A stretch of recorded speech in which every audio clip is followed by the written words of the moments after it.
kapuso, sa sobra kainit sang aton nga panahon subong, dapat may pangontra dira. Kag ina ang pagkadto sa isa ka mabugnaw nga lugar. Subong naman niya si Kapuso Ken, updan kita sa isa ka lugar nga matugnaw gid kag magustuhan ta gid. Sa aton subong nga, I love summer.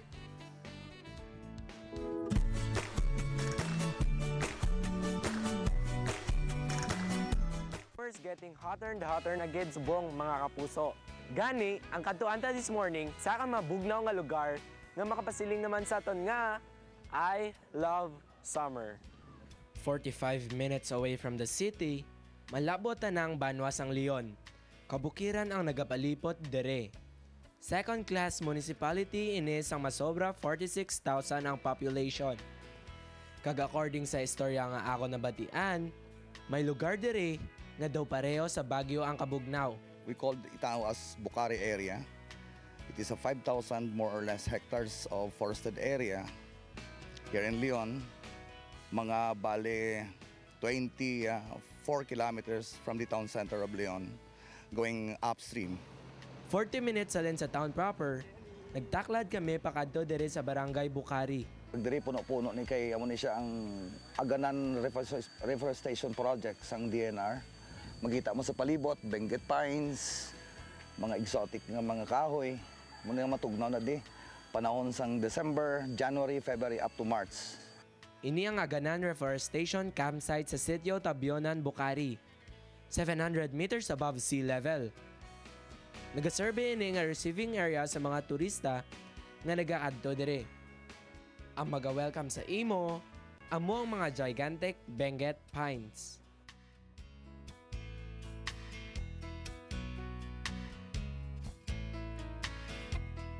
Siling nila, ini ang mga puno nga gintanom sa mga graduating high school students halin pa sang una. Relaxing ang lugar kag refreshing ang mabugnaw nga hangin dere. Nga daw kaangay may therapeutic aroma.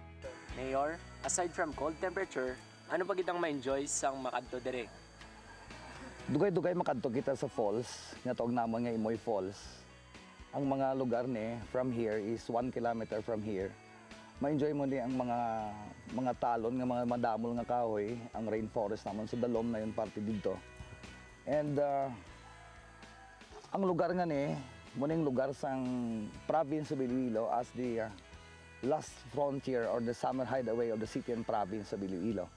Hindi madula sa amon itinerary ang mag-food trip. Gani, wala namon ginmiss nga tilawan ang specialty of the house nga linagpang. Kung may tinuom sa kabatuan, ining linagpang naman ang ginapabugal sang Leon. Ginganggang anay sa nagabaga nga uling ang tanan nga ingredients.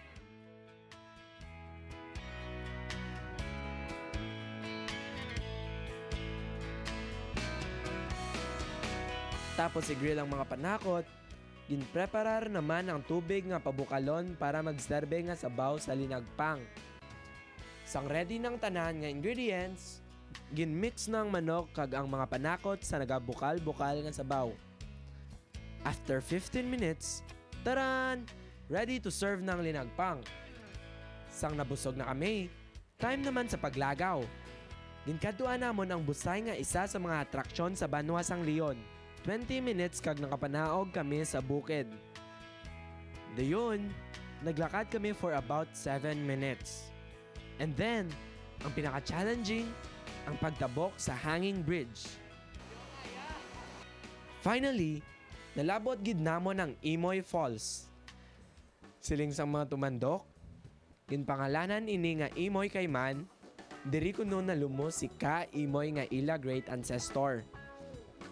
Malamig ang tubig nga dawalen sa ref, kag super crystal clear gid. Perfect ini nga paliguan diri sa tunga sang kagulangan. Nami. Nami, tinga diri ni napilian makadtuaw. Nami, malangoy mo. Manami pamatian ang pagtagasak sang tubig nga daw kaangay music. Kag daw gapaway ka lang sa aircon room tungod sa mabugnaw nga uyop sang hangin. Winner gid ining lugar kung ikaw isa ka nature lover. Isa sa handom sang Banwasang Leon nga manginbantog bilang agrotourism capital sa rehiyon. Tungod ginapalibutan ini sang kabukiran, mayor nga palangabuyan sa mga tumandok ang pagpanguma. Gani sang kami nagapabalik na sa campsite, madamo kami sa nalabayan nga mga plantation. Una ang plantation sang Katumbal.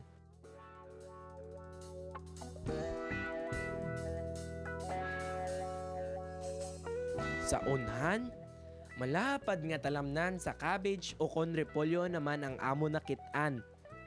Ang repolyo ang makabig high value crop. Malamig nga temperatura ang uyon sini nga mga tanom nga konsadto sa bagyo lang makitaan. Bantog man ang leon sa matamis nga pao. Gani, wala ko gid palampas nga tilawan ini. Kompleto ang banwas ang leon sa tanan nga elemento sa kabuhi. May earth, water, fire, kag air. Kung gina-enjoy tang beach, ma-enjoy man ta dere sa bukid sang Leon. Fresh pang hangin and libre pang aircon. Gani, pwede nyo gid masakaan dere and makasiling ka mo nga.